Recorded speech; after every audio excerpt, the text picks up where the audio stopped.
Assalamualaikum warahmatullahi wabarakatuh.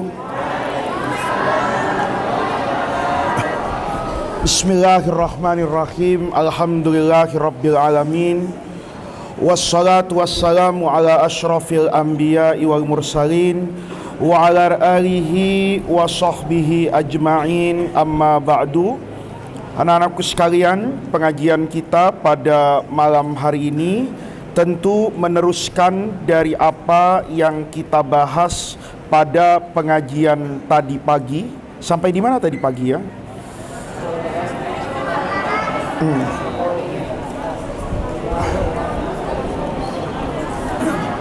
Wal aslu istilahan, dan kata-kata al aslu istilahan menurut pengertian para ulama itu yuqalu itu dikatakan, maksudnya di sini diartikan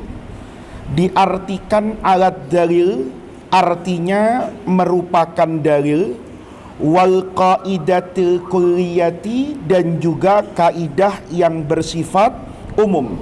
Kaqaulihim, seperti perkataan para ulama, aslu wujubis sholati, adapun aslu wujubis sholati alkitabu, maka aslun di sini artinya adalah ad-dalil. Jadi kalau ada orang mengatakan aslu wujubis sholati alkitabu, ad-dalil, aslun di situ menjadi dalilu wujubis sholati. Adapun dalil yang mewajibkan sholat itu adalah Alkitabu, artinya Al-Quran. Kamu sudah nemukan kenapa Al-Quran itu dinamakan Alkitab? Tadi pagi kita ngomong begitu kan? Iya.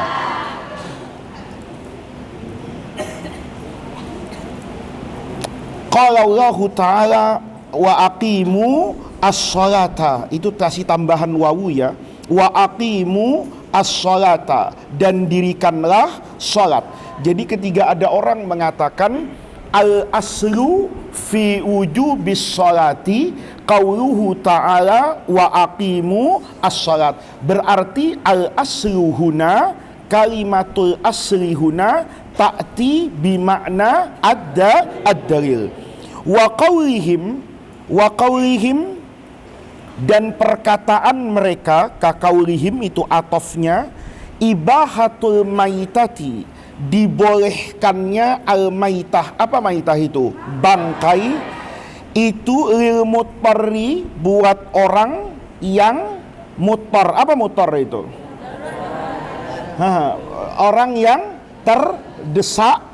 Orang yang terdesak artinya ada dalam kondisi darurat. Itu khilaful asli.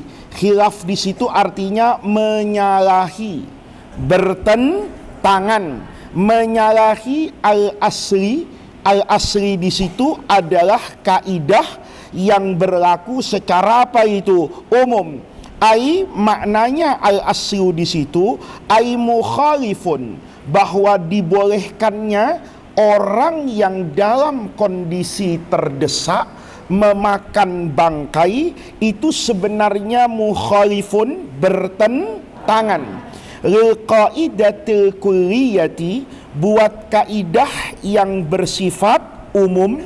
Apa kaidahnya? Wahia, dan adapun al qaidatul kulliyatu itu kullu maitatin, semua bangkai itu haramun, hukumnya haram.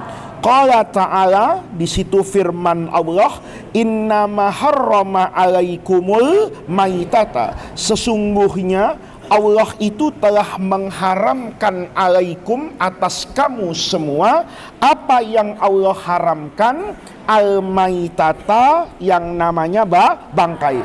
Jadi anak-anakku, al-aslu itu dalam pengertian al-istilah, dalam pengertian para ulama, itu mengandung dua makna. Yang pertama artinya ad-dalil, yang kedua artinya adalah al-qaidatul kulliyah. Apa kaitannya? Kamu lihat nanti di sini.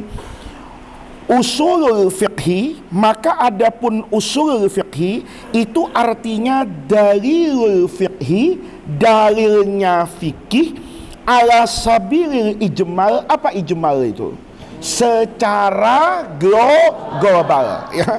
Dalil fikih secara global. Kaqaulihim, nih contohnya apa yang kita pelajari nanti dalam ilmu usulul fiqhi. Contohnya apa? Mutlaqul amri.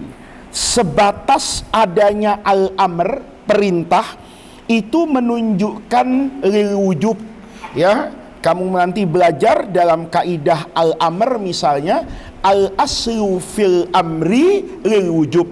Al-aslu itu di situ artinya apa? Al-qaidatul kulliyah. Kaidah yang bersifat umum terkait dengan adanya perintah, itu kaidah dasarnya semua perintah artinya wajib. Itu yang dipelajari dalam ilmu usulul fiqhi. Jadi ketika kamu misalnya membaca Al-Quran kayak ayat tadi, wa aqimu as-sholata, sigotnya apa? Sigotnya fi'il amr, menunjukkan apa? Kamu ketika belajar dalam ilmu usul fiqih itu mutlaqul amri lil wujub, maka di situ kamu mengambil istimbat. Oh, berarti hukumnya menjalankan sholat adalah wajib. Nah, itu namanya kamu belajar ilmu usulul fiqhi. Adapun nanti tata cara sholatnya, gimana takbiratul ihramnya,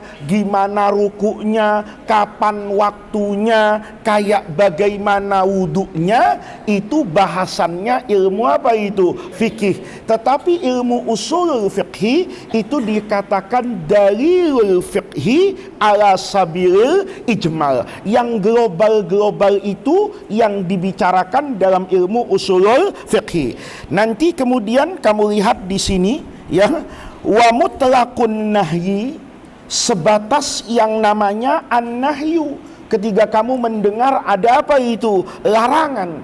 Maka larangan itu pada dasarnya secara umum artinya linnahyi alit tahrim, untuk menunjukkan kepada sesuatu yang apa itu? Yang haram. Wa mutlaqu fi'lin nabi, ketika kamu mendapatkan misalnya di dalam hadis ada mutlaqu fi'lin nabi, nabi mengerjakan satu pekerjaan. Wa mutlaqul ijma', kamu kemudian mendengar ada ulama ijma' melakukan kesepakatan. Kemudian wa mutlaqul qiyas, sekedar kamu bisa memahami hukum apa ini? Hukum akal, hukum qiyas. Hukum qiyas itu menyamakan sesuatu yang sama dan membedakan sesuatu yang berbeda. Maka ketika kamu misalnya ditanya satu masalah, yang masalah itu tidak ada di dalam apa itu? Al-Quran dan hadis secara langsung, tetapi kamu menggunakan yang namanya analogi. Tahu analogi? Ya, misalnya di dalam handphone saya ini ada Al-Quran. Ada Al-Quran, ada yang tertulis dan juga ada yang ada suaranya. Pegang mushaf ini harus wudu enggak? Pegang handphone ini harus wudu enggak? Kenapa? Bagaimana bukan mushaf? Di dalamnya ada Quran, ada qiraah asyarah, malah lebih lengkap daripada Quran yang mushaf. Dalilnya apa? Kamu kalau tidak punya hukum qiyas, debatnya sampai subuh nih, ya kan? Tapi kalau kamu punya analogi, misalnya analogi, apa logikanya? Di sini ada Quran, tapi Qurannya itu bisa berubah. Kalau saya pencet aplikasi Quran, maka yang keluar Quran.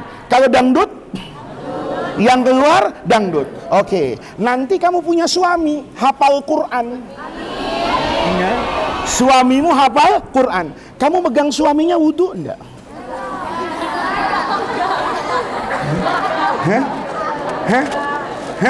Kamu nanti punya istri nih, punya istri hafal Quran, hafidhoh 30 juz, ya mungkin luar biasa.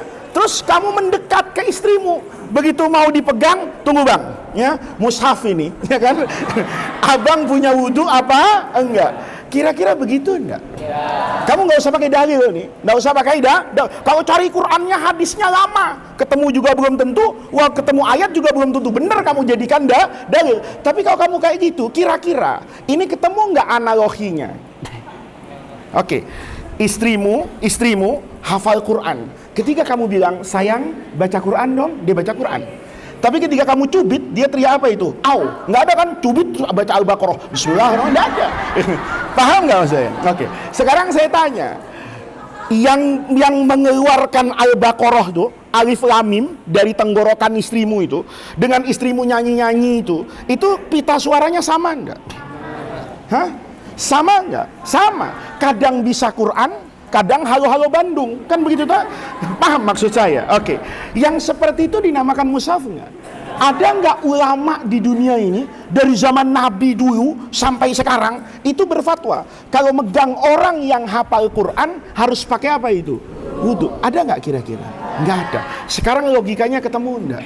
Soal logika itu nanti benar atau salah itu di luar masalah.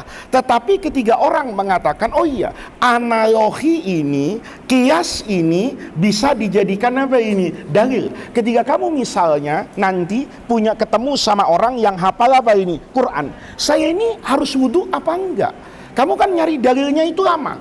Tapi ketika kamu menggunakan analogi, oh iya ya, saya punya ibu saya hafal Quran. Saya tidak pernah untuk bersalaman dengan ibu saya harus pakai apa ini? Wudu. Kalau begitu, ini bisa dijadikan dalil enggak? Bisa. Kenapa? Itu logika yang jelas. Paham maksud saya? Ya, misalnya, kamu sebelum subuh, nanti jam 4 itu, suka baca tarhim itu. Tahu tarhim? Sholawatan, puji-pujian. Dulu dilakukan nggak sama Nabi? Enggak. Pertanyaannya, boleh nggak dilakukan? Kenapa? Hah? Karena untuk bangunin orang. Yakin itu logikanya? Hah? Kayaknya kamu sendiri ngomong nggak yakin kan? Jangankan orang lain, temenmu aja nggak nerima alasan itu, ya kan? Kira-kira logikanya apa? Ketika orang tahu misalnya, kan kamu kias itu sebetulnya anak-anakku, itu kan menjadi dalil tanpa kamu perlu tahu dalil Quran dan dalil apa ini? Hadisnya. Misalnya dulu nih, kamu kalau bayar zakat fitrah kemarin pakai apa? Beras misalnya. Nabi pakai apa? Kurma dulu. Beras dengan kurma beda nggak? Beda lah, warnanya beda. Beras putih, kurma hitam, iya kan? Kurma segede jempol misalnya, beras segede upil misalnya, ya kan? Ya kan dari ukurannya, dari spesifikasinya berbeda. Sekarang saya tanya, kenapa kamu bayarnya pakai beras? Kan nggak nyari dalil. Memang ada dalam Sahih Bukhari, oh bayar zakat fitrah pakai apa ini? Beras misalnya. Ada nggak kira-kira? Nggak ada. Jengkol dengan pete itu hukumnya makruh. Ada nggak ayat hurrima alaikum bente wa jengkol, ya kan? Nggak ada toh. Tapi ketika kau punya logika, misalnya, kenapa Nabi dulu bayar pakai kurma? Singkat aja kan? Oh iya, karena makanan orang di Madinah itu adalah kurma. Ya, kurma itu makanan pokok dan bisa diapakan itu? Disimpan, nggak cepat apa itu? Basi, busuk. Beda sama pisang. Ada orang makanannya pisang aja, tiap hari makan pisang. Boleh nggak zakat fitrah kamu kasih pisang? Nggak boleh, karena pisang itu nggak awet lama. Pisang tuh kuning, tapi kalau sudah seminggu jadi pisang Afrika, ya kan? Warnanya hitam kayak baju saya, paham nggak? Kamu mau nggak makan pisang kayak gitu? Nggak mau. Kucing aja mikir, ya kan? Apalagi kamu nggak mau. Nah, makanya kalau kayak gitu berarti kamu nemukan apa ini logika? Kenapa ya? Nabi kok bayarnya pakai kurma dulu? Oh, karena makanan pokok, awet, nggak cepet basi. Kalau gitu, saya sekarang bayarnya pakai apa ini? Beras. Itu bisa dibenarkan orang nggak? Bisa. Kenapa? Menggunakan apa ini? Analogi logika. Maka mutlaqul qiyas ketika menemukan persamaannya apa dalam kaitan tarhim tadi. Dulu kamu kalau baca di Bulughul Maram itu ada dua muadzin Nabi itu. Ya, ada dua muadzin Nabi. Kalau Sayyidina Bilal yang azan, dia azan subuh nih, maka kata Nabi kulu washrabu. Terus saja makan. Karena yang azan siapa ini? Bilal. Tapi kalau nanti yang azan itu Abdullah bin Ummi Maktum, kata Nabi, jangan makan. Itu menunjukkan sudah waktu apa ini? Subuh, waktu kamu sedang apa itu? Sahur. Ketika orang di Madinah dulu sahur, enak-enak sahur, dengar Bilal azan, itu kan ngerem mereka. Kok azan? Nabi tahu, kata Nabi, kulu washrobu. Terus aja makan dan minum. Tapi begitu Ibnu Ummi Maktum yang azan, disuruh apa itu? Kata Nabi, berhenti, jangan lagi makan. Berarti sudah masuk waktu apa ini? Subuh. Saya mau tanya sama kamu, azan itu dikumandangkan untuk menunjukkan apa? Waktu sholat. Misalnya, maghrib tadi jam berapa? Jam 6 kurang? Hah? Jam 6 kurang 10. Kalau kurang 5 misalnya. Kau berani nggak azan jam 5? Hah? Jam 5 gitu. Allahu Akbar, Allahu Akbar. Berani nggak? Nggak berani. Kenapa? Apa hukumnya? Apa hukumnya? Haram, dosa, membahayain orang. Kamu azan jam 5 terus orang semuanya sholat maghrib jam 5 gitu loh. Sholatnya sah enggak? Kenapa? Karena nggak memenuhi syaratnya, belum masuk apa itu? Waktu. Nah, kamu hukumnya apa itu? Haram. Sekarang, kalau kamu nanti bisa ke kota Madinah, azan di Madinah itu apa? Berapa kali? 2 kali kalau subuh. Aneh nih. Kalau waktu lain tidak ada, cuman waktu subuh azannya 2 kali. Nanti 3:30 tuh ada azan di Masjid Nabi itu. Allahu Akbar, Allahu Akbar. Nanti ada azan lagi. Saya mau tanya, azan yang pertama itu azan bukan? Apaan kau bukan azan, dangdutan? Hah?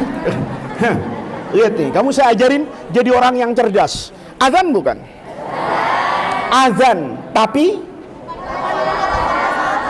hah? Lihat nih. Kalau kamu cerdas, dia disebut azan enggak? Disebut azan. Kenapa? Kamu lihat dulu tuh. Dulu ulama itu setiap ngasih pengertian pasti ada makna lughatan, ada makna istilahan, ada al-makna lughawi, ada al-makna asy-syar'i. Kamu kalau belajar di Fathul Mu'in misalnya, al-adzanu lughatan apa? Al-i'lam. Azan itu secara bahasa sama dengan doa. Doa itu lughatan artinya, sholat itu lughatan artinya doa. Maka kamu dalam sholat baca doa kapan saja boleh enggak? Boleh. Kalau misalnya Allahu Akbar, ya kan? Baca doa apa itu? Iftitah. Wajjahtu wajhiya lilladzi fataras samawati wal arda hanifam muslimau wa ma ana minal musyrikin. Inna salati wa nusuki wa mahyaya wa mamati lillahi rabbil alamin. Itu kan doa harapan sama Allah. Baca surah Al-Fatihah itu. Ihdinas siratal mustaqim misalnya. Iyyaka na'budu wa iyyaka nasta'in. Kamu ngomong itu ketika kamu sholat begini, iyyaka na'budu wa iyyaka nasta'in. Ya Allah, lulus ujian nilainya mumtaz misalnya. Boleh enggak? Boleh. Kamu nanti misalnya ini dengar ayat Quran. Wasiqal ladzina kafaru ila jahannama zumara hatta idza ja'uha futihat abwabuha wa qala lahum khazana tuha dan seterusnya. Maka kamu bilang, ya Allah, Allahumma la taj'alni minal kafirin. Kamu dengar lagi, wasiqal ladzina amanu ilal jannati zumara hatta idza ja'uha wa futihat abwabuha dan seterusnya udkhuha bisalamin amin. Kamu ngomong, Allahumma ja'alni mimman yadkhulul jannata. Boleh enggak? Boleh. Kenapa? Karena di dalam sholat itu pasti mengandung arti apa itu? Doa. Karena as-sholatu fil lughati ad-du'a. Adapun nanti dalam pengertian istilah fikihnya tentu aqwalun wa af'alun. Ada pekerjaan, ada perkataan tertentu yang dibentuk oleh apa ini? Syariat. Muftatahatun bitakbiri wa muhtatamatun bitaslim. Itu namanya apa itu? Salat. Nah, ketika kamu dengar azan tadi itu, azan yang dilakukan Sayyidina Bilal itu sebetulnya azan enggak? Azan, tapi al-azan bil maknal lughawi. Mau ngasih tahu, bukan ngasih tahu waktu sholat. Sebentar lagi ada sholat, namanya sholat subuh, tapi belum masuk waktu. Lihat, berarti azan yang pertama dilakukan oleh Bilal itu bukan al-azan bil makna syar'i. Niatnya cuma sekedar apa itu? Intibah. Tahu intibah apa? Intibah itu suka ngomong kan, intabih ya, ana laporin lo. Intabih, ana laporin, itu i'rabnya susah itu ya. Intabih, ana laporin, itu kalamnya entah kalam khobari, kalam insya'i apa kalam ngawur kan gitu kan. Nah, itu intibah untuk menarik apa ini? Perhatian. Kemudian kau bilang, kenapa Bilal dulu pakai azan, nggak pakai tarhim? Ya iyalah, karena dulu nggak ada speakernya. Maka untuk membangunkan orang itu kan nggak bisa dengan suara yang lama-lama. Kalau Bilal suruh baca tarhim setengah jam, tiap hari teriak-teriak gitu, besok pagi minta pensiun dia. Udah gua nggak jadi tukang azan deh. Kenapa? Seminggu tenggorokan putus, bisa sariawan, panas dalam, ya kan? Biar minum adem sari satu truk juga nggak akan apa itu. Adem tenggorokan, teriak-teriak tiap apa itu subuh. Tetapi substansinya Bilal azan tuh untuk apa? Ngasih tambih, persiapan. Maka ketika kamu baca tarhim, hukumnya menjadi apa ini? Boleh menggunakan apa itu? Logika kias, menggunakan analogi. Kalau itu dulu boleh, yang ini juga seharusnya boleh. Paham ya? Nah, itu namanya usulul fiqhi. Jadi orang yang paham usul fikih itu menjadi apa ini? Menjadi cerdas. Karena dia nanti bisa mengambil inspirasi hukum secara apa ini? Global. Adapun nanti misalnya ayat Quran wa minal laili fatahajjat. Wajib nggak kita sholat tahajud? Enggak. Padahal mutlaqul amri lil wujub. Tetapi kamu bilang karena ada dalil apa itu? Lain. Nanti masuknya itu kepada ayat am dan kepada ayat khos. Kan gitu nanti. Nanti ayat mutlak dan ayat muqayyad. Nanti kamu belajar lagi sesuai dengan disiplin ilmu balaghah. Al-amru dalam ilmu balaghah itu ada artinya amrun. Ya kayak saya bilang, kamu bilang ya, ta'alam ya akhi. Belajar kamu. Artinya suruh belajar. Tapi nanti ada perintah justru artinya an-nahyu. Kayak Nabi ngomong, "Idza lam tastahi", kalau kamu tidak punya malu, fasna. Masih itu. Kamu kalau nggak punya malu, keluarnya telanjang.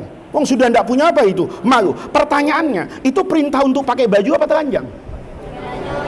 Saya ngomong sama kamu kalau nggak seneng saya ngajar, keluar beneran kamu. Saya tambah marah apa tambah sabar? Kenapa? Hah? Karena perintah itu justru untuk apa itu? Larangan. Itu kan sama kamu berdoa kan? Allahumma stajib, ya Allah, ya kan? Istajib. Apa kamu merintah Allah? Enggak. Apa artinya? Oh, al-amru itu kadang-kadang ya'ti bimaknan nahyi, kadang-kadang ya'ti bimakna du'a. Itu hanya sekedar apa itu? Doa. Ya Allah stajib, kami berdoa ya Allah. Ya mau diijabahi itu hakmu, mau enggak juga hakmu. Saya tidak berhak untuk memerintah Allah. Nah, itu namanya ilmu usulul fiqhi. Paham anak-anakku ya? Jadi yang kita bahas itu ya. Jadi nanti ilmu usulul fiqhi itu ribut-ributnya di situ nanti.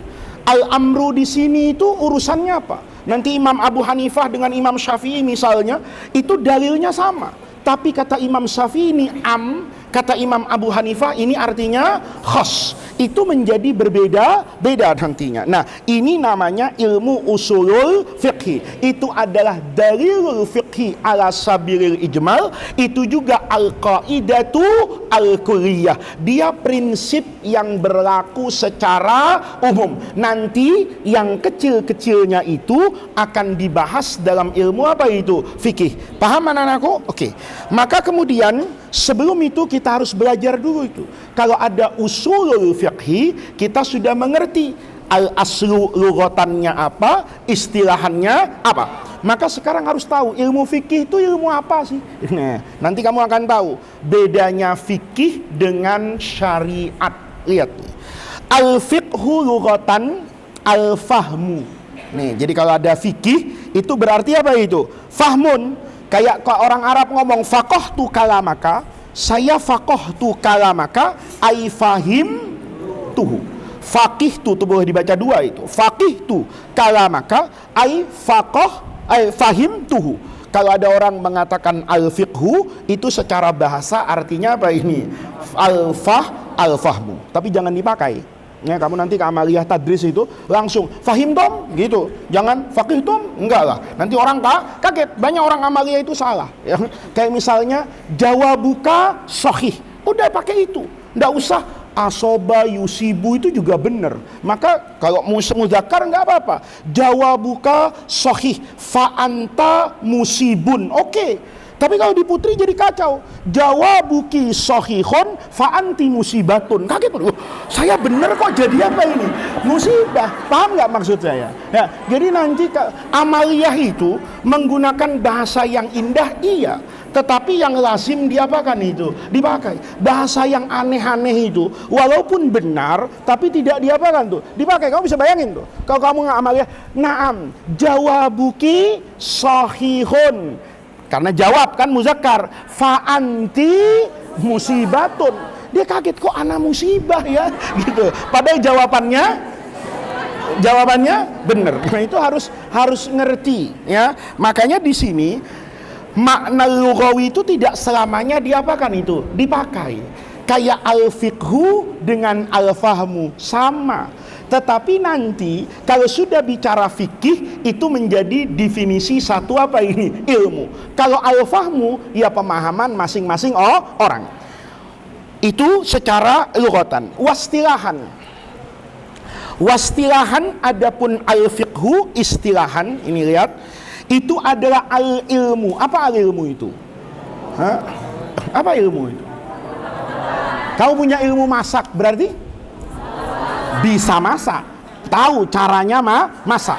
Kau punya ilmu matematika, tahu kan? 1 tambah 1 10 gitu kan? Itu namanya ilmu matematika. 1 tambah 1 2. 2 tambah 2 4. 11 kurang 1 ya hitung sendiri kan gitu kan. Nah, itu namanya ilmu matematika. Jadi al-ilmu itu adalah pengetahuan bil ahkam. Saya tahu hukum, ilmu fikih itu kapan saya belajar ilmu fikih, kapan saya disebut faqih. Kalau saya itu alim, tahu, punya pengetahuan, punya ilmu terkait apa?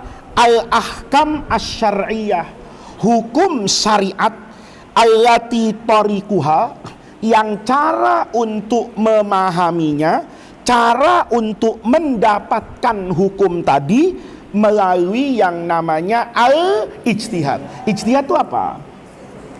Ijtihad itu apa? Pekerjaan apa ijtihad itu? Pekerjaan kaki, mata, hati, apa akal? Hah?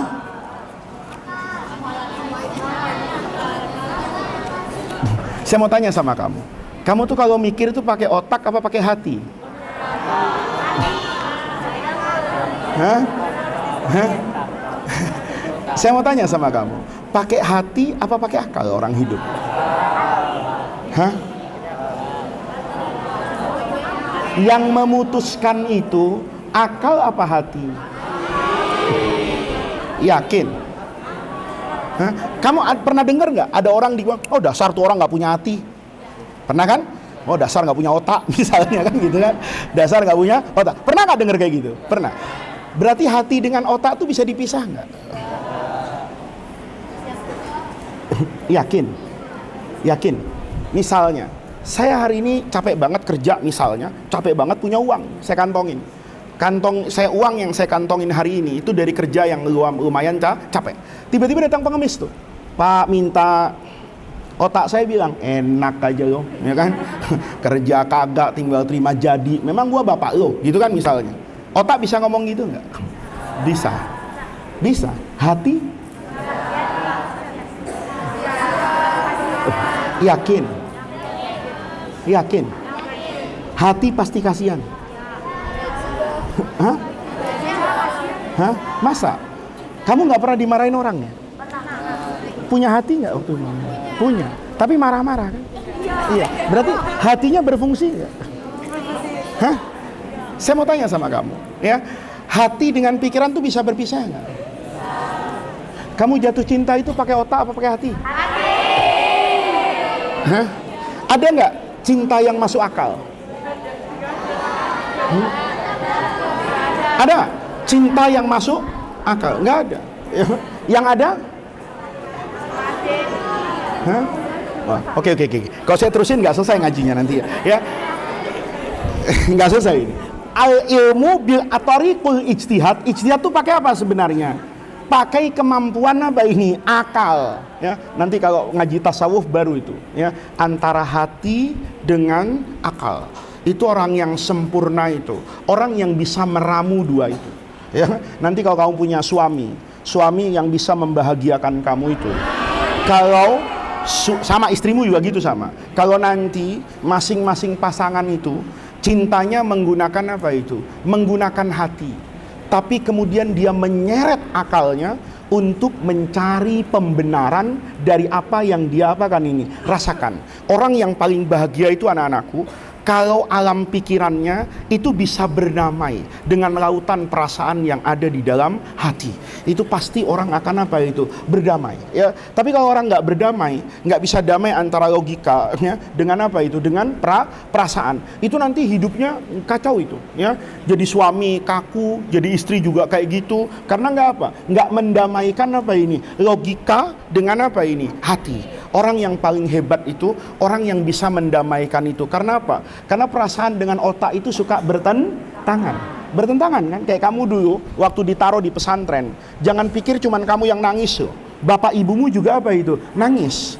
Logika bapakmu itu bilang, logika bapakmu taruh anaknya di pesantren supaya dia bisa mendapatkan pendidikan. Tapi perasaannya enggak, bersedih.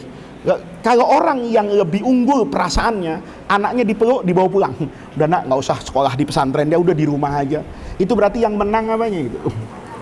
Yang menang itu? Perasaannya. Ada orang yang menang logikanya, nggak pakai perasaan, nggak indah juga. Anaknya begitu sampai di pesantren dijorokin, sono lu, gitu kan? Misalnya, anaknya, bapak, bapak udah cengeng banget jadi orang, ya kan? Bapaknya itu la salam wala kalam, itu kayak Nabi Ibrahim itu. Ketika naruh anaknya itu, si Ibunda Hajar dengan siapa itu? Dengan Nabi Ismail itu. Kan Ibunda Hajar tanya, ila aina anta dzahibun ya zauji? Kekasih hatiku, kemana kau akan pergi? Kau tinggalkan kami di padang pasir tanpa apa-apa dan tanpa siapa? Nabi Ibrahimnya ngapain tuh? Jalan aja dia, ya jalan aja dia. Istrinya teriak lagi, suamiku gitu. Kok langsung pergi gitu? Kena ani ada apa? Ya, jalan aja Nabi Ibrahim. Tapi karena ini istri sholihah ngomong, Allahu amaraka bihadza. Allah ya yang nyuruh ya. Nabi Ibrahim bilang ya, selesai. Kok kamu kan nggak gitu? Bang mau kemana? Diem. Bang mau dilempar batu ya kan? Dasarnya kan budek nggak tanggung jawab kan gitu kan? Nah, ya. Paham maksud saya? Nah, itu namanya menggunakan logika dengan perasaan. Tapi yang ijtihad itu artinya fikih itu murni berdasarkan pemahaman. Beda dengan syariat. Syariat itu nggak pakai pemahaman. Misalnya, ya, sholat subuh 2 rakaat. Ada nggak ulama yang berbeda pandangan? Hah? Ada nggak? Sholat subuh 2 rakaat itu pakai fikih apa saja di negeri mana saja, tanya sama kiai sama aja, hukumnya sama nggak? Kenapa hukumnya sama? Semua orang Islam tahu nggak kalau sholat 5 waktu itu wajib? Tahu. Itu namanya syariat. Dia nggak butuh yang namanya ijtihad, nggak pakai otak dia. Kamu kalau ditanya misalnya, Ustazah, apa hukumnya babi? Pakai mikir nggak? Kalau pakai mikir itu berarti, masya Allah, ramnya itu ram zaman Gajah Mada gitu, iya kan? Zaman kayak gini, babi apa hukumnya? Mikir Ustaz, apa ya? Cekek Ustaz kayak gitu, ya kan? Begitu. Babi hukumnya haram, judi hukumnya haram, zina hukumnya haram. Ini kamu jelaskan. Kalau saya tanyakan lancar tuh. Babi hukumnya haram, anjing hukumnya haram, anjing laut. Lihat nih, ribut kan? Kenapa ribut? Hah? Karena nggak ada dalil secara pasti. Lihat anjing laut tuh kan binatang yang nyusahin kiai itu. Ya, mau dibilang anjing ikan, mau dibilang ikan anjing. Kalau orang kan enak. Kamu kartu keluarganya mana sih? Abuka hadza kalbun au sama. Kan enak aja. Lah abi sama kun. Enak dijawab gitu kan. Kalau dia kan bengong aja. Saya lihat, betul loh. Kamu pernah lihat kan anjing laut tuh di Ancol tuh? Coba kamu barisin tuh. Ya, bertiga nih. Anjing laut di tengah, anjing helder di sebelah sininya ikan. Pasti dia punya wajhut tasbih itu. Kalau balaghah itu ada musabbah bihi. Sama-sama kuat itu. Kamu pegang kumisnya anjing hadza, ya kan? Kamu pegang moncongnya kalbun hadza, gitu. Tapi kamu pegang badannya, kamu lihat fisiologi badannya, insangnya. Oh, hadza samak. Kan gitu. Kalau kan nggak mungkin ente apa sih gitu, nyusahin gua lo, kan nggak bisa. Maka nanti hukumnya jadi apa itu? Beda. Ada orang nih, mata orang beda-beda nggak? Beda. Mata orang beda, hidung orang tuh ciumannya beda-beda. Maka ada orang yang matanya ini ngelihat ini lebih kuat keanjingannya, gitu. Ya, anjing laut itu lebih kuat. Ini kalbun, enggak sama, enggak. Buat saya ini kalbun. Maka dia katakan hukumnya haram. Kenapa haram? Karena buat dia pakai logika kias tadi. Oh, ini sama dengan anjing. Anjing hukumnya haram, ini hukumnya haram. Kata yang satu enggak, ini lebih kuat keikanannya, gitu. Mana ada anjing jalan di pantai nggak bisa lari, ya kan? Mana ada anjing nggak bisa disuruh ngejar maling misalnya, ya kan? Paham nggak maksud saya? Oh, ini mana ada anjing nggak menggonggong, kan gitu kan? Nah ini kok anjing sopan banget ngomong kik gitu kan? Nggak bisa ngomong guk gitu kan? Kamu kalau ketemu anjing takut kan? Kalau ketemu anjing laut nggak takut. Ah, ini ikan. Maka karena dia ikan hukumnya halal. Lihat, bisa sama nggak? Itu namanya fikih. Jadi kalau orang bilang fikih itu harus sama, nggak bisa. Karena buat ulama, fikih itu pasti tidak akan apa itu sama. Kenapa tidak sama? Karena dalilnya memberikan kemungkinan untuk tidak apa itu, tidak sama. Nah, itu namanya fikih. Jadi semua orang yang memahami hukum syariat ini, tapi memahaminya harus menggunakan apa ini? Logika. Maka itu namanya fikih. Nah, kamu hati-hati itu nanti.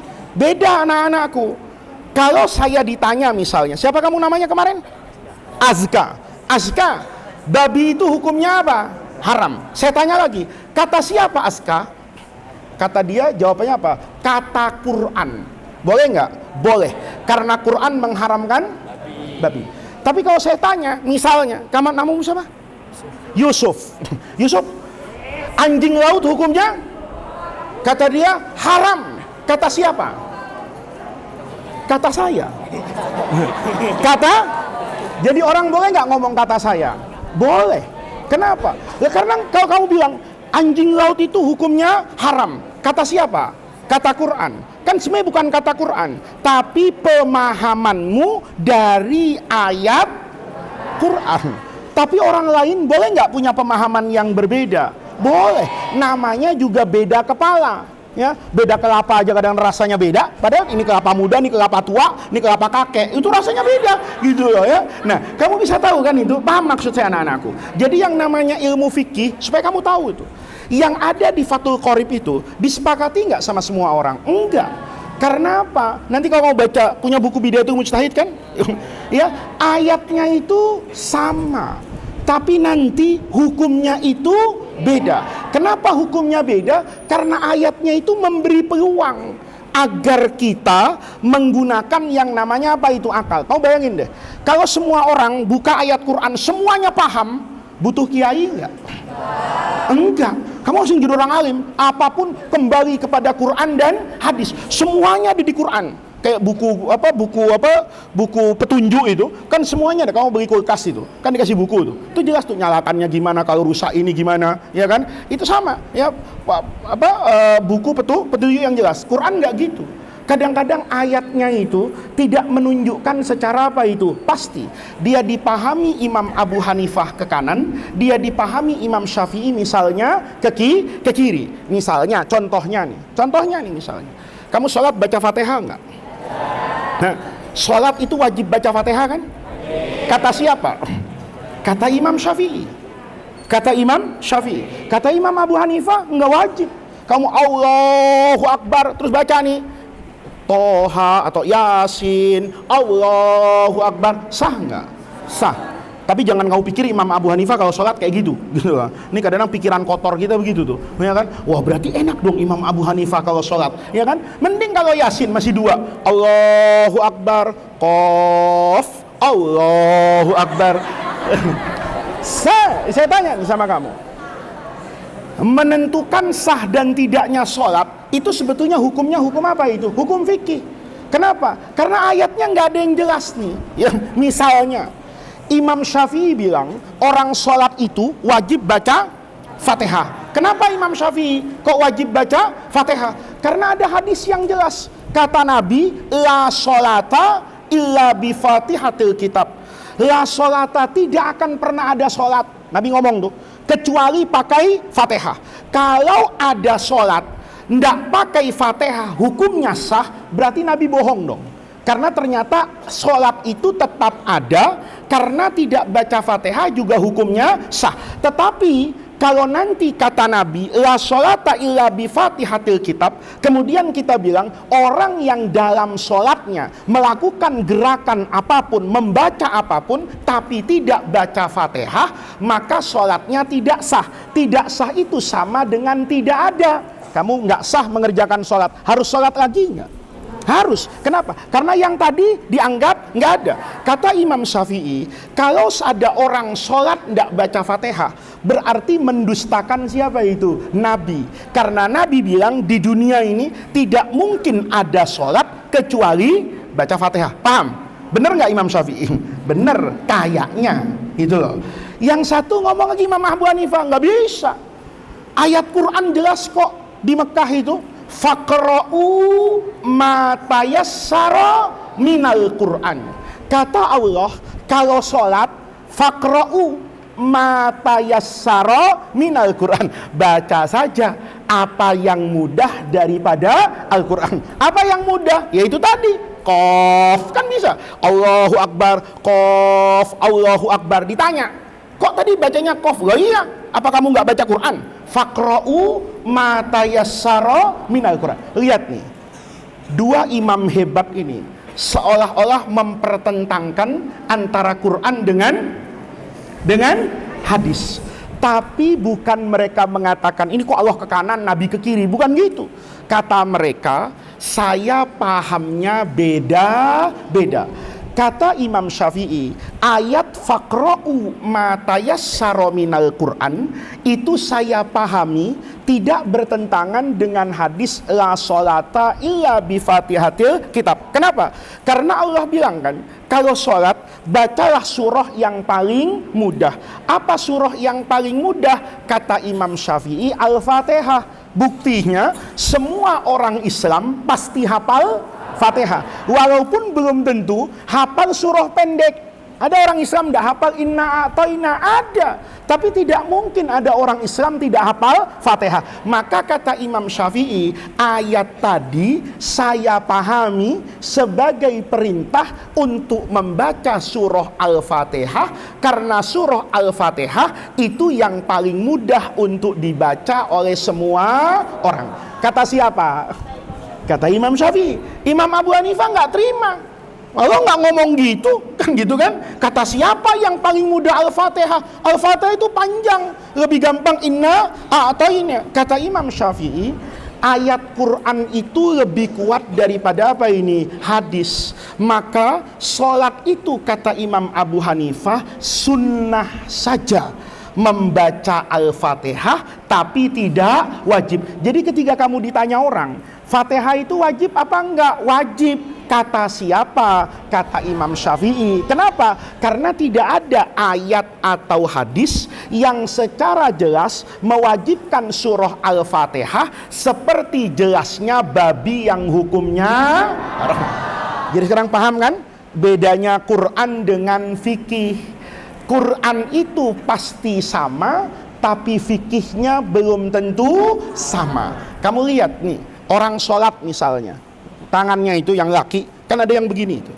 Ada yang kadang-kadang naruhnya begini. Itu gara-gara apa? Itu bukan nggak pakai dalil semua itu. Yang di sini itu soalnya di mana? Di inna a'tayna tadi. Allah berfirman, inna a'tainakal kautsar, fasalli li rabbika wanhar. Lihat nih, ada orang yang memahami fasalli, kalau kamu sholat ya, li rabbika, niatkanlah sholatmu untuk Allah. Artinya ikhlas. Wanhar, pegang dadamu itu yang menjaga kalimatut tauhid. Dia sholatnya begini, Kata orang yang sholatnya begini, kenapa saya sholatnya begini? Karena inna a'tainakal kautsar fasholli li rabbika wanhar. Nah, kata yang lain enggak ada urusan itu. Sholat tetap di sini. Wanhar di sini artinya bukan wad'ul yadaini 'alan nahri. Ini kan namanya an-nahru nih, ya. Tetapi ini berkaitan dengan ibadah pada hari raya Idul Adha. Inna a'tainakal kautsar. Kamu kan saya kasih nikmat banyak. Karena dikasih nikmat banyak oleh Allah, maka hari raya Idul Adha fasholli. Disuruh apa ini? Salat. Salat apa? Bukan salat fardu. Salat hari raya Idul Adha. Habis salat wanhar, suruh motong binatang. Coba lihat. Yang satu mengartikan wanhar naruh tangan fin nahri, yang satu mengartikan wanhar itu wazbah. Kamu kan tahu, ini harus tahu nih. Masa kiai tidak tahu bedanya adzabhu dengan an-nahru? Cara motong hewan tuh dalam fikih itu ada dua. Ada yang zabhun, ada yang nahrun. Zabhun itu buat siapa? Ayam, kambing, sapi, semua binatang yang lehernya pendek. Tapi ada binatang yang lehernya panjang, unta, jerapah. Buat orang yang menghalalkan jerapah, motongnya gimana? Nggak boleh unta dipotong kayak sapi, disuruh tidur, lehernya dibelah yang sini. Itu kan lehernya panjang, darahnya nanti kalau kuat naik, kalau balik lagi kelojotan dia, seakan-akan sakaratul mautnya itu ditarik-tarik gitu loh. Betul. Makanya dalam fikih itu kalau unta dan binatang itu yang lehernya panjang-panjang itu tidak dibaringkan anak-anakku, tapi didudukkan. Lehernya tetap begini ke depan kayak lehermu ini, di sini ada tempat kosong. Nah, itu ditusuk bukan dibeginikan. Unta tuh gitu, kalau nusuk itu pakai trisula yang tajam depannya. Cek sekali, darahnya muncrat, dia senang cepat mati. Tapi kalau dipotong sini kelojotan ya, wah bisa nano-nano rasanya itu ya kan. Kenapa? Karena lehernya itu panjang. Maka kata ulama, enggak, wanhar di situ kaitannya bukan dengan sholat 5 waktu, tapi dengan ibadah pada hari raya Idul Adha. Kata yang satu enggak, ini ayat berkaitan dengan sholat. Kalau wanhar taruh di sini. Paham anak-anakku? Itu ayatnya sama, pahamnya beda. Nah, itu namanya hukum fikih. Maka orang tuh kalau di fikih itu beda pendapat tuh biasa. Karena itu namanya apa itu? Al-fiqhu. Coba kamu lihat nanti. Kamu kalau belajar nanti kitab pidana Islam. Orang kan sering salah tuh bilang, oh pencuri itu dalam Islam tangannya diapakan? Dipotong. Kan beda-beda dalam mazhab itu. Kata Imam Syafi'i, kapan pencuri itu diapakan itu? Dipotong tangannya. Kalau dia mencuri itu lebih dari 1/4 dinar. 1 dinar Islam itu 4,5 gram emas. Kalau sekarang emas itu 1 gram 1 juta, berarti 1 dinar itu 4,5 juta. 1/4-nya berapa? Katakan 1.150.000 rupiah. Jadi kalau ada orang mencuri, nilai barang yang dicuri lebih dari 1 juta, baru diapakan? Dipotong. Kalau nyolong kerupuk, enggak dipotong. Itu kata siapa? Kata Imam Syafi'i. Kata yang satunya enggak. Pokoknya nyolong potong, ya kan? Biar nyolong kerupuk separuh, tangannya diapakan? Dipotong. Nah, yang kayak gitu itu namanya apa itu? Fikih. Tapi ayatnya disebut dengan syariat. Jadi syariat itu selalu satu, syariat itu tidak akan berbeda-beda, tapi pemahaman ayat Al-Quran itu bisa berbeda-beda. Paham anak-anakku? Itu jadi namanya ilmu fikih. Jadi kalau ada orang bilang, ayo kita satukan fikih itu tandanya orang tidak paham fikih. Karena fikih itu memang memberi keleluasaan untuk apa itu? Untuk berbeda. Nanti kamu bisa lihat itu ya. Ada puasa yang disepakati oleh semua orang sunnah. Nanti Imam Malik bilang hukumnya makruh.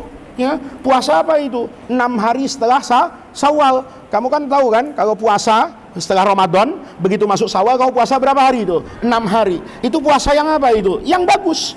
Kata siapa? Kata imam yang 3. Kata Imam Malik, hukumnya makruh.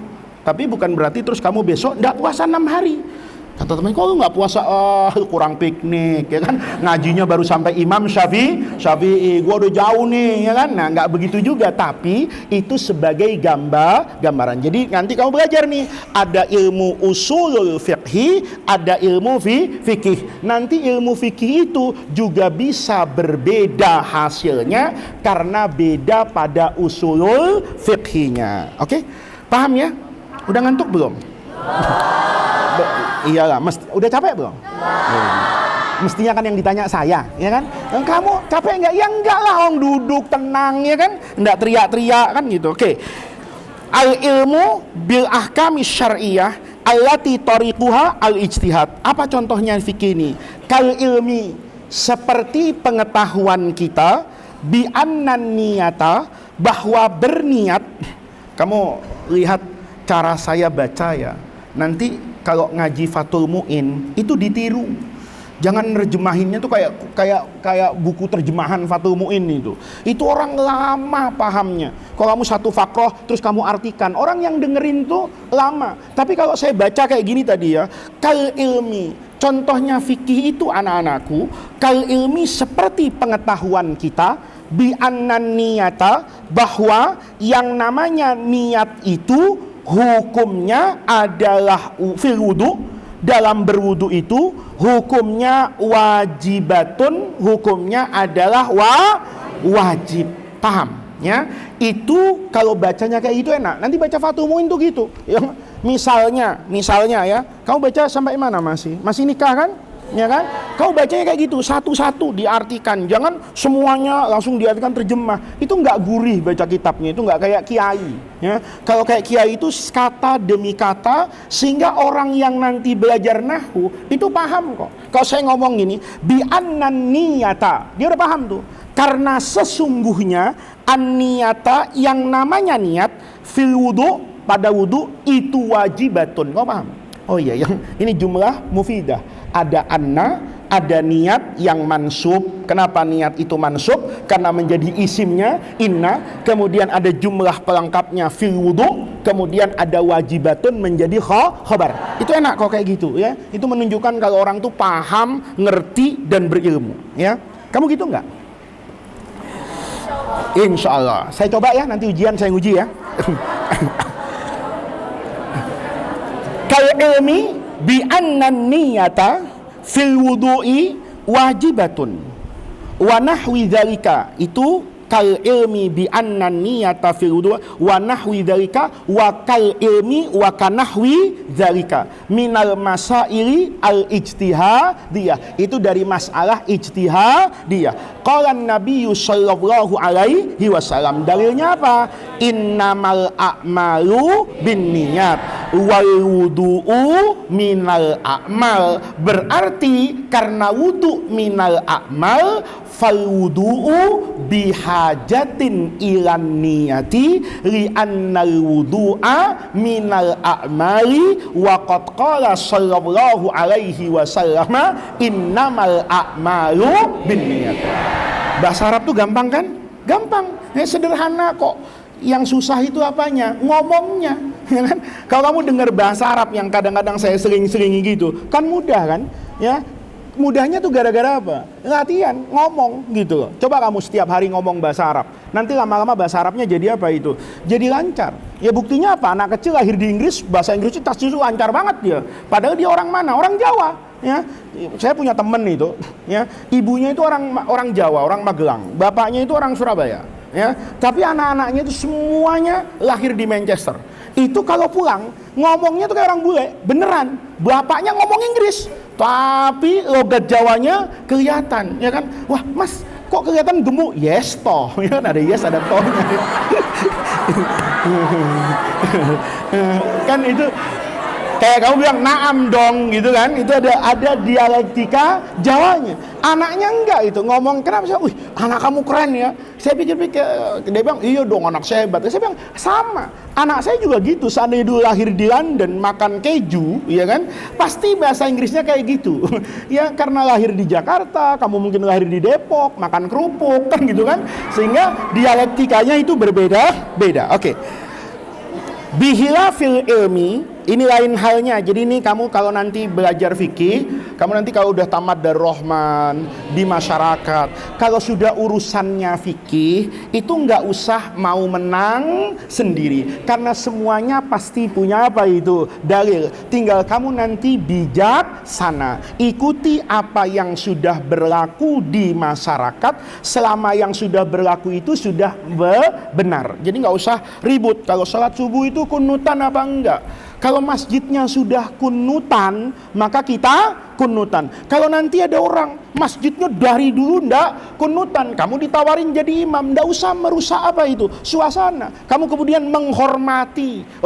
Oh ini karena yang ngundang saya teman-teman Muhammadiyah ndak kunutan. Begitu saya jadi imam, saya tahu diri. Oh iya, saya bilang saya jadi imam nih. Iya, dia nunggu kan. Saya ini toleransi nggak? Maka saya kemudian apa itu? Nggak baca kunut. Orang bilang kok nggak kunutan? Saya bilang iyalah, karena saya niru Imam Abu Hanifah. Masa iya sholatnya Imam Abu Hanifah nggak sah? Kita ini kadang-kadang nggak bijaksana kan. Ngomong, wah itu orang yang nggak kunutan itu nggak sah karena tukang diskon misalnya. Yang satunya bilang, wah itu kunutan tuh bid'ah, nambah-nambahin di zaman siapa itu? Rasulullah. Kita kan sering, kadang-kadang cara pemahamannya seperti itu, hanya mau menang sendiri. Jadi ketika kita bilang misalnya, oh ini kunutan gimana? Kadang-kadang dua kubu tuh sama-sama nggak bener gitu loh, nggak pakai ilmu. Wah yang nggak kunut itu diskon sholat, nggak sah.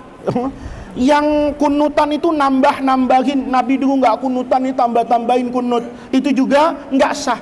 Yang denger kan bingung, baca kunut nggak sah, ya nggak kunutan nggak sah, lalu yang enak ngapain? Netral, nggak sholat subuh gitu. Iya kan nggak, iya nggak, paham nggak maksud saya? Itu gara-gara salah apa itu?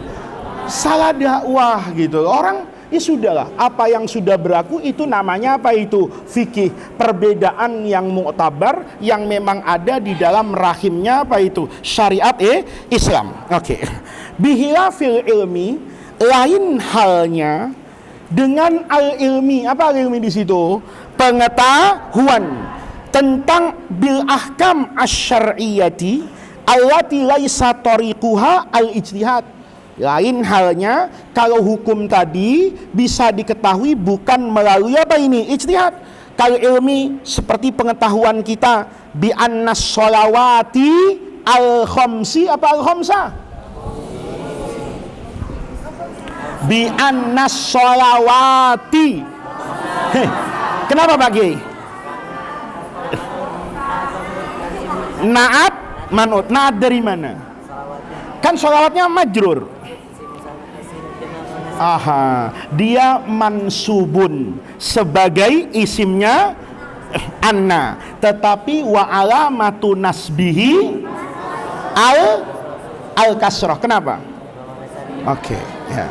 Baru jadi kiai ini ya kan. Bi anna sholawati al khamsa itu wajibatun. Kamu kalau mau pinter tuh, kalau baca kitab kayak gini itu, otaknya tuh inget-inget gitu loh. Jangan mulutnya tuh lebih cepat dari akalnya gitu loh. Jadi mau baca bi anna, oh, ini ada anna. Oh pasti ini tarfaul tansibul isma wa tarfaul khobar. Mana isimnya, mana khobar, diingat-ingat supaya bacanya itu apa itu? Lurus. Bi anna sholawatil khamsa itu wajibatun. Wa anna zina muharramun. Ya, wa nahwi dzalika minal masailil qat'iyah, dari masalah-masalah apa qat'i itu? Apa maksudnya pasti itu? Ini masalah yang pasti. Pasti apa? Hak. Jelas. Maksudnya jelas itu apa? Di sini anak-anakku mengartikannya minal masailil qat'iyah, dari masalah-masalah yang diketahui secara pasti ya oleh semua orang. Kayak tadi, zina itu hukumnya haram. Kamu tanya sama kiai siapapun, hukumnya haram. Kalau dia bilang enggak, zina itu wajib misalnya, kan kiai gila itu kan gitu kan. Enggak mungkin orang alim. Tapi kalau kamu tanya misalnya, sholat itu ada berapa? Ada sholat 5 waktu. Terus kamu tanya sama orang, ada sholat tasbih loh. Dia bilang, apa itu sholat tasbih? Ketika dia tanya, apa itu sholat tasbih? Dia orang kafir enggak? Enggak. Tapi kalau ada orang tanya, apaan sholat duhur? Enggak ada itu sholat duhur. Dia muslim apa kafir? Kenapa? Mengingkari sesuatu yang pasti diketahui oleh orang bahwa itu adalah bagian dari agama, ya. Fala yusamma, maka tidak dinamakan al ilmu, pengetahuan, bima dzukira, yang disebut tadi itu disebut fiqhan. Itu bukan bahasan tentang fikih. Fikih itu semua masalah yang dipahami menggunakan logika manusia. Logikanya itu gimana? Ya banyak. Bisa mencari dalil, nanti kamu tahu ini am, ini khos, ini mutlak, ini muqayyad. Oh, bisa cari dalil qiyas, atau kayak kamu di kelas 6 mungkin pernah belajar. Udah belajar nggak itu? Dalil-dalil yang tidak disepakati orang tapi menjadi dalil agama. Contohnya al-masalihul mursalah. Pernah dengar? Apa masalihul mursalah? Hah? Kamu nanti kalau nikah, dicatat nggak? Buku nikah tuh. Mau nggak kamu dinikahi laki-laki nggak pakai buku? Hah? Kenapa? Saya mau tanya sama kamu nih. Kamu nikah nih sama perempuan nih. Angkah tuka wazawaj tuka. Berarti sudah ada siapa ini? Walinya. Ada sirohnya, ijab dengan qabul. Ada pengantin laki-lakinya. Kemudian ada 2 orang saksi. Itu sah nggak secara agama? Yakin? Hah? Hah? Bapaknya sah nggak? Hah? Kamu mau? Kamu nggak dinikahi kayak gitu?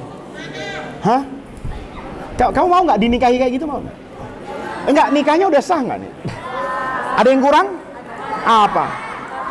Ya pasti ada maharnya kan, angkah tuka wazawajtuka, ya, mauliyati, anak saya, tentu kan, bimahri kaza, misal bimahri Mas Monas misalnya, orang ya, Mas Monas misalnya, kan dia jawab qabiltu nikahaha wa tazwijaha bil mahril mazkur misalnya. Sah nggak? Enggak, saya mau tanya, mau nggak ada urusan. Pokoknya saya mau tanya, sah apa enggak? Kamu mau nggak digitukan? Nanti kamu dinikahi laki-laki itu, datang begitu aja. Apa kata bapakmu dari, ini anak soleh nih, calon suami yang bagus, ya, udah sempurna semuanya. Ayo saya nikahkan. Tapi nggak ada catatannya, nggak ada buku nikahnya. Mau nggak? Kenapa? Saya mau tanya sama kamu. Dulu Nabi waktu nikahin orang pakai buku nikah nggak? Ada nggak? Idza nakahtumul mu'minati fadhhabu ila KUA, ya kan? Watrubu penghulu, wa'muruhu bil kitabah. Ada nggak ayat gitu? Ada nggak ayat kayak gitu? Saya mau tanya sama kamu. Kalau kamu ditanya nih, nanti nih kamu jadi ustazah nih misalnya. Ada orang datang ke kamu nih, ustazah. Kalau orang nikah, ya, walinya ada, pengantin lakinya ada, sigohnya jelas, mas kawinnya disebut, saksinya 2, cuman itu aja ustazah, nggak dicatat, nikahnya sah nggak? Sah. Ustazahnya mau nggak digituin? Hah? Sekarang saya tanya, ada nggak pekerjaan yang sah tapi nggak mau dilakukan orang? Loh, nggak, selain itu ada nggak? Nggak, kalau pakai akal sehat nih ya, pekerjaan yang sah itu mau nggak dikerjain semua orang? Mau. Kamu sholat, kalau sholatnya sudah sah, kamu seneng nggak? Seneng. Puasamu sudah sah, seneng nggak kamu? Ada nggak? Nggak, saya nggak mau puasa yang kayak gitu. Padahal puasanya udah bener. Hah? Tapi kamu ini sah apa enggak? Oke, kamu ditanya nanti, Pak Kiai, nikah kayak gitu sah nggak? Kiai jawab, sah. Nah, kalau gitu anak Kiai saya nikahi sirri gimana? Saya mau tanya sama kamu, mencatat nikah itu penting apa enggak? Hah, kenapa Nabi dulu nggak nyatet? Belum ada apa? Enggak, saya mau tanya dulu. Enggak, kenapa Nabi dulu nggak nyatet pernikahan?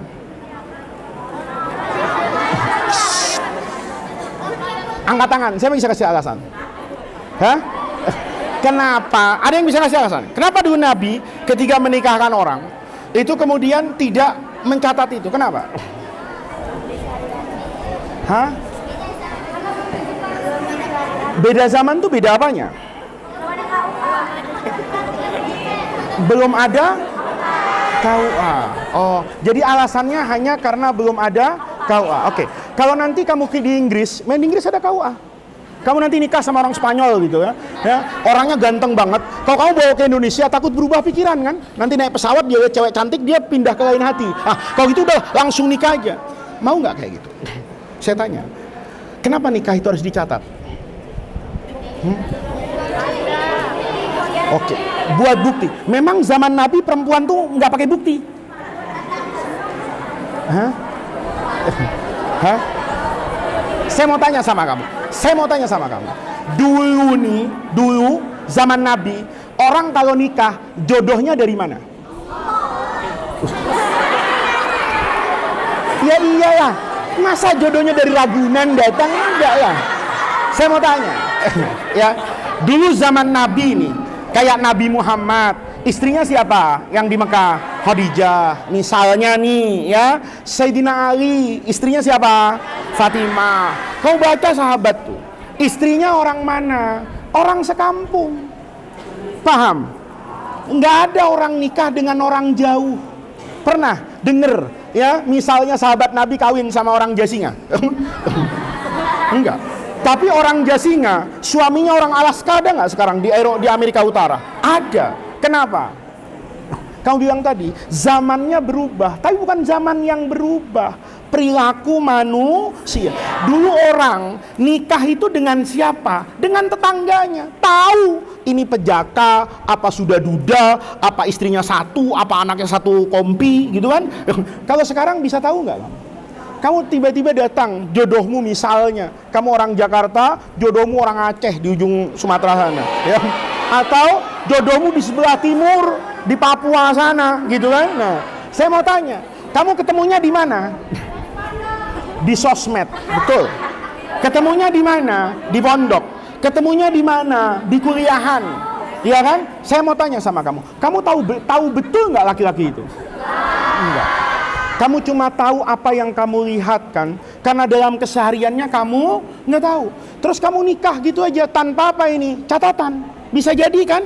Ya, bisa jadi. Yang dirugikan nggak harus selamanya apa itu? Perempuan. Bisa jadi yang rugi apa ini? Laki-laki. Ada perempuan cantik misalnya, hidupnya di atas Gunung Salak sana. Ya, nggak ada orang lagi itu. Tiba-tiba dilamar oleh siapa itu? Laki-laki. Yang casingnya kayak si gua dari gua, Cece Buta dari gua hantu itu ya, kemana-mana perginya pakai sarung dibuntel-buntel begini kan ya, bajunya ya kayak begitu. Di hutan sana paling apa itu? Ganteng, maka dinikahkan tuh. Angkah tuka wazawajtuka, wah seneng suaminya. Satu ketiga istrinya dari puncak Gunung Salak tuh ngeliat banyak lampu berkelap-kelip di bawah. Apa itu ya? Maka dia pamit sama suaminya, bang saya mau ke bawah dulu ya, saya mau lihat kehidupan apa. Suaminya percaya aja, ya silakan Dinda. Sampailah dia di Botanic Square itu di Bogor, di mall. Begitu lihat di mall kaget dia. Loh, laki-laki tuh kok ganteng-ganteng semuanya ya? Kenapa suami saya miring-miring kayak salah cetakan gitu kan? Ya kan? Kenapa ini kan begitu toh? Ada penyesalannya nggak? Ada. Perempuannya cantik, cuman mungkin pakaiannya kayak orang apa ini? Orang gunung. Ada apa nih, laki-laki ngeliat, Masya Allah, ini perempuan cantik nih. Kalau saya bawa ke salon di Jakarta, ya kan, kemudian saya kasih estetika yang terbaru di Metropolitan ini, wah, ini bisa adu casting sama bintang film terkenal di Indonesia, menang dia kecantikannya. Ikut nih perempuan, ayo ikut saya. Ini Bogor nggak ada apa-apanya. Anda belum tahu Grand Indonesia kan? Anda belum tahu Pantai Indah Kapuk ya. Nanti kita terbang ke Singapura, ya, lihat keindahan, dibawa ke Singapura, dibawa ke Singapura di sekolah-sekolah kepribadian yang asalnya kalau makan gini ya, tiba-tiba fasih betul menggunakan berbagai macam alat apa ini? Alat bantu makan, tahu dia ini sendok yang dipakai mana duluan, ya. Jangan sampai ya kan, garpu dipakai makan agar-agar misalnya kan, gitu kan. Ya. Paham ya? Paham. Jadi perempuan apa ini? Perempuan metropolis. Cantik luar biasa. Suaminya di atas Gunung Salak nih, ilaina dhahabat habibati ini, ya kan? Maka dia cari ke Bogor, ya. Begitu di Bogor dia cari, Mas pernah lihat nggak bang perempuan kayak gini? Kata orang di sana ada. Kayaknya jalan ke sana. Takdir mengatakan kayaknya ke Jakarta. Maka atas nama cinta dia susul itu ke Jakarta. Dia cari, ketemu di Plaza Senayan. Dia yakin betul kalau itu istrinya. Dia sapa, "Dinda, kemana aja? Kamu siapa ya?" Loh, masa lupa sama saya? Aku suamimu. Kalau mimpi jangan tinggi-tinggi, jatuhnya sakit loh, kan gitu kan? Suami, aina anta wa ana, wa aina anta wa aina ana. Lihat bentuknya, ya. Kamu lihat itu, kayak hidup di zaman Majapahit aja, kan gitu kan? Paham nggak maksud saya? Suaminya sedih nggak? Mau nuntut ke pengadilan, menang nggak? Kenapa? Itu namanya al-masolihul mursalah. Dia maslahat mengandung kebaikan, tetapi perintahnya secara langsung di dalam Quran dan hadis nggak ada. Tetapi kita yakin bahwa itu maslahat. Nah, itu namanya al-masolihul mursal. Tapi kamu tetap berbeda pandangan kan? Ada yang tetap mengatakan nikah sirri itu sah, ada yang mengatakan nikah sirri itu tidak sah. Kenapa? Karena dalilnya tidak secara pasti, dalilnya tidak secara langsung. Itu namanya fikih. Ya, udah paham Ustazah ya? Jadi kalau nanti belajar fikih itu harus biasa lapang dada. Jangan menang-menangan. Ya, dalil yang benar menurut kamu boleh jadi dipahami secara berbeda oleh orang lain. Oke, cukup sampai di sini. Nanti kita lanjutkan kapan-kapan ya. Ya, sudah. Nanti kalau banyak-banyak nanti malah sering lupa kan gitu ya. Nah, artinya apa anak-anakku? Yang kamu ngaji dari saya itu nggak perlu semuanya ingat. Tapi kata apanya? Kuncinya. Kamu mungkin baru dengar hari ini bahwa fikih itu seperti itu. Dia bukan representasi langsung Quran dan hadis, tetapi dia menggambarkan pemahaman orang yang membaca Al-Quran. Maka nanti biasakan kalau ada orang misalnya bertanya, "Kiai, apa hukumnya anjing laut?" Kamu jawab, "Hukumnya haram." Haramnya menurut siapa Pak Kiai? Menurut saya. Nggak boleh kamu bilang ada orang makan anjing laut kamu cekek, menista Quran, ya kan?